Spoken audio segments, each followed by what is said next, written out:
अभी Mayawati press conference कर रही हैं, उनको सुनते हैं वो क्या कुछ कह रहे हैं। जाता है तो इसका हमारी पार्टी स्वागत करेगी तथा इसी ट्वीट में मैंने ये भी कहा कि परंतु इस आश्वासन को तो तभी पूरा किया जा सकता है जब केंद्र सरकार वर्तमान में चल रहे संसद सत्र में ही एक संविधान संशोधन विधेयक लाकर माननीय सुप्रीम कोर्ट के इस निर्णय को निष्प्रभावी बनाते हुए ये प्रावधान लाती है कि एससी एवं एसटी वर्गों के आरक्षण के लिए इन जातियों को कभी भी उपवर्गीकृत नहीं किया जा सकेगा तथा इन पर क्रीमी लेयर भी लागू नहीं होने दिया जाएगा। और साथ ही मैंने ये भी कहा कि आज इस मामले में विषम स्थिति उत्पन्न ही ना होती अगर केंद्र सरकार ने अपने अटॉर्नी जनरल के माध्यम से माननीय सुप्रीम कोर्ट के समक्ष एससी व एसटी समाज के उपवर्गीकरण एवं क्रीमी लेयर के पक्ष में जोरदारी से अपने कथन न रखे होते। यदि उन्होंने ठीक ढंग से पैरवी की होती तो शायद ये ऐसी नौबत नहीं आती। और अब इसी सत्र में संविधान संशोधन न लाकर अचानक वर्तमान सत्र को ही तय की गई निश्चित तारीख के पूर्व ही कल दिनांक 9 अगस्त 2024 की शाम को अनिश्चित काल के लिए संसद जो है वो स्थगित कर दिया गया, जिससे कि माननीय सुप्रीम कोर्ट द्वारा दिया गया ये असंवैधानिक निर्णय बना रहे। और बीजेपी की केंद्र की सरकार की मंशा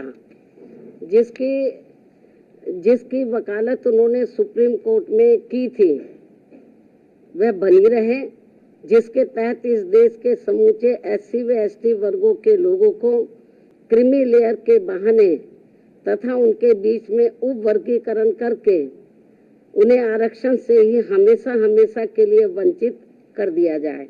और इस पर माननीय प्रधानमंत्री जी द्वारा केवल आश्वासन आया है, आश्वासन से काम नहीं चलेगा।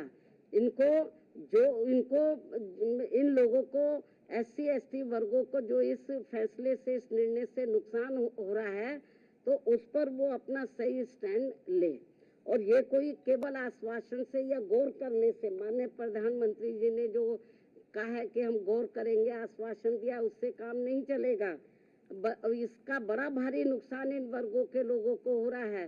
बेहतर तो यही होता कि कल जो इन्होंने 2-3 दिन पहले ही संसद के दोनों सत्र जो इन्होंने अनिश्चित काल के लिए स्थगित कर दिए हैं, बेहतर यही होता कि इसको ये अनिश्चित काल की बजाय तो ये थोड़े समय इसको ये नहीं करते, इसको कंटिन्यू रखते और 5-6 दिन के बाद पूरी तैयारी करके तो ये संशोधन विधेयक को ये पार्लियामेंट में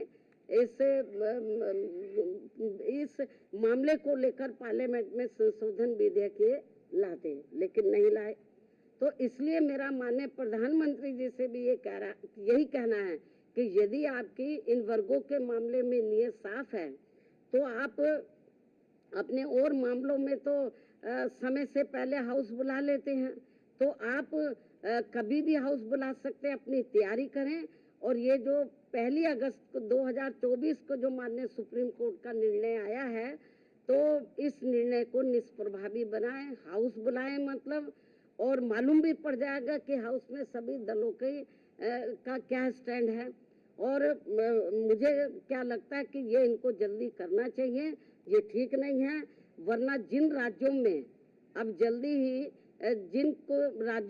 जल्दी ही विधानसभा के आम चुनाव होने वाले हैं तो इन वर्गों के लोग न बीजेपी को माफ करेंगे, न कांग्रेस को, न अन्य पार्टियों को माफ करेंगे, क्योंकि इन्होंने इस बार जो 18वीं लोकसभा के आम चुनाव हुए हैं उसमें इन वर्गों के लोगों के साथ बड़ा विश्वासघात किया, धोखा दिया है। इनको कहा कि हम संविधान बचाएंगे, आरक्षण आपका खत्म हो जाएगा। अब ये चुप क्यों हैं? अभी लोग चुप क्यों हैं? तो लेकिन इससे साफ जाहिर है ना ये संविधान को बचाने वाले हैं ना आरक्षण को बचाने वाले हैं।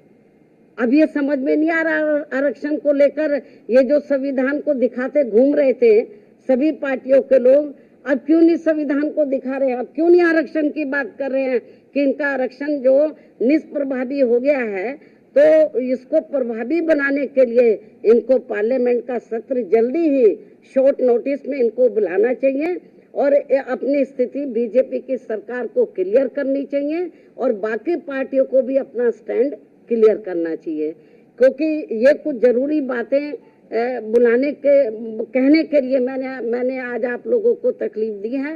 हालांकि इससे भी मैंने पहले प्रेस बुलाई थी, लेकिन अब जो हालात जो स्थिति सामने आ रही है, कल मैंने ट्वीट भी किया, लेकिन ट्वीट में सारी बातें नहीं आ सकती हैं, ट्वीट में सारी बातें नहीं आ सकती है, इसलिए फिर मैंने सोचा कि मैं मीडिया बंधुओं के समक्ष जाकर अपनी पार्टी की सही स्थिति आप लोगों के सामने इस संबंध में रखूं, इसलिए आज मैंने आप लोगों को तकलीफ दी है।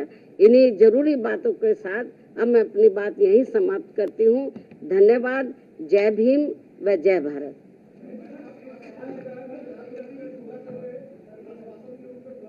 इसका जवाब मैंने दे दिया है।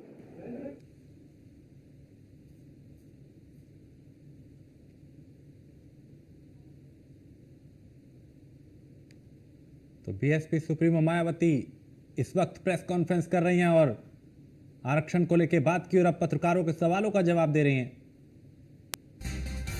तो बीएसपी सुप्रीमो मायावती ने प्रेस कॉन्फ्रेंस की और आरक्षण में क्रीमी लेयर पे मायावती ने बयान दिया, अपनी बात रखी और कहा केंद्र सरकार को संविधान संशोधन विधेयक लाना चाहिए और पीएम मोदी ने सांसदों को आश्वासन दिया है। तो मायावती अभी भी इस वक्त प्रेस कॉन्फ्रेंस में पत्रकारों के सवालों का जवाब इस वक्त दे रही हैं। एक छोटे से ब्रेक के लिए रुकेंगे, आप बने रहिए न्यूज़ वन इंडिया के साथ।